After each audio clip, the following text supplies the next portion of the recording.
Hi friends, நம்ம விஜய் மல்லி ஸ்டோரியில் மல்லியோட வாழ்க்கையில் ஒரு பெரிய ஒளிவட்டம் வரப்போகுது அப்படிங்கிற மாதிரி தாங்க தெரியுது. இத்தனை நாள் வரைக்கும் Vijay Venba and then Vijay Venba and Malli 3 பேர் மட்டும்தான் இருந்தாங்க. இப்போ அவங்களோட வாழ்க்கையில் இன்னொரு நியூ என்ட்ரி இருக்குது. அதுவும் வந்து பார்த்திங்கன்னா உங்களுக்கு பிடிச்ச என்ட்ரி தாங்க. அவங்களுக்கு இன்னொரு குழந்தை வந்தால் எப்படி இருக்கும், ஸோ அதை நோக்கி தான் வந்து நீ எபிசோட் ட்ராவல் பண்ணுமோ அப்படிங்கிற மாதிரியெல்லாம் வந்து எதிர்பார்க்கப்படுது. ஏன்னா ப்ரோமோவில் சொல்லியிருக்கிறது வந்து பார்த்திங்கன்னா அந்த மாதிரி தான் தெரியுது. திடீர்னு வந்து பார்த்திங்கன்னா மல்லி அண்ட் விஜய் வந்துட்டு ஒரு டிரைவ் போயிட்டு இருக்காங்க. ஸோ அந்த டயத்தில் வந்து பார்த்தீங்கன்னா யாரோ ஒரு அடியாட்கள் 3-4 பேர் வந்துட்டு விஜயை வந்து பிடிச்சி வச்சுட்டு அடிக்கிறாங்க. அதுக்கப்புறம் கத்தி எடுத்து குத்த பார்க்குறாங்க.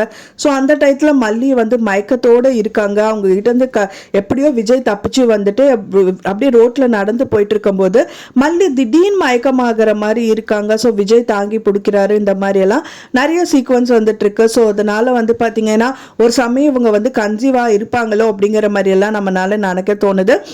இன்னொரு பக்கமாக வந்து நாகு வந்து வெண்பாவை ஆட்டோவில் கூட்டிகிட்டு வந்துட்டு இருக்காங்க.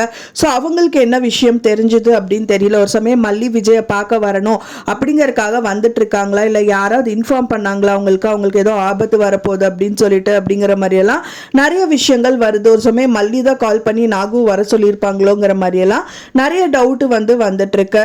ஸோ என்னதான் நடக்க போகுது இங்கே அப்படிங்கிற மாதிரி தெரியல. இன்னொன்று வந்து தீபிகா இவங்க 2 பேரும் 2 வீலரில் போகிறது பார்த்துட்டு அவங்க கால் பண்ணி ஸ்டேஷனுக்கு வர சொல்லியிருக்காங்க. என்னால் வர முடியாது, கோர்ட் ஆர்டர் இல்லாமல் நான் வந்து ஸ்டேஷன் வர முடியாது அப்படிங்கிற மாதிரி ஸ்ட்ரிக்டா விஜய் வந்து சொல்லிடுறாரு.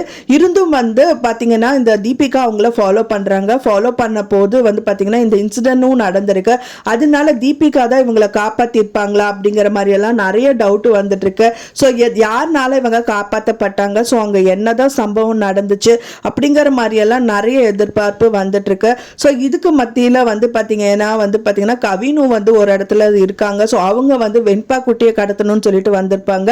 ஸோ அவங்க கவின் வந்து என்ன பண்ண போறான் என்ன ஏது அப்படிங்கிற மாதிரி எல்லாம் ரொம்ப நெருடலா வந்துட்டு இந்த கதை வந்து போயிட்டு இருக்கு.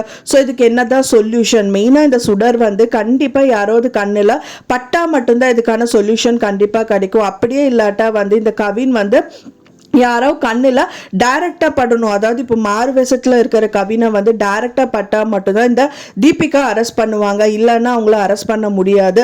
ஸோ இது மூலியமா வந்து சுடர் உயிரோடு இருக்காங்க அப்படிங்கிற ஒரு உண்மையை வந்து அவங்க தெரிஞ்சுக்க முடியும். ஸோ வெயிட் பண்ணி பார்க்கலாம் ஃப்ரெண்ட்ஸ், என்ன நடக்க போகுது அப்படின்னு சொல்லிட்டு. நான் சொன்ன இந்த தகவல் உங்களுக்கு பிடிச்சிருந்தா மறக்காம லைக் பண்ணுங்க, ஷேர் பண்ணுங்க, கமெண்ட் பண்ணுங்க, சப்ஸ்கிரைப் பண்ணுங்க. மேலும் இன்னொரு மல்லி சீரியல் அப்டேட்டோட நெக்ஸ்ட் மீட் பண்றேன். தேங்க்ஸ் ஃபார் வாட்சிங் மை டியர் ஃப்ரெண்ட்ஸ். நெக்ஸ்ட் வீடியோல பார்க்கலாம்.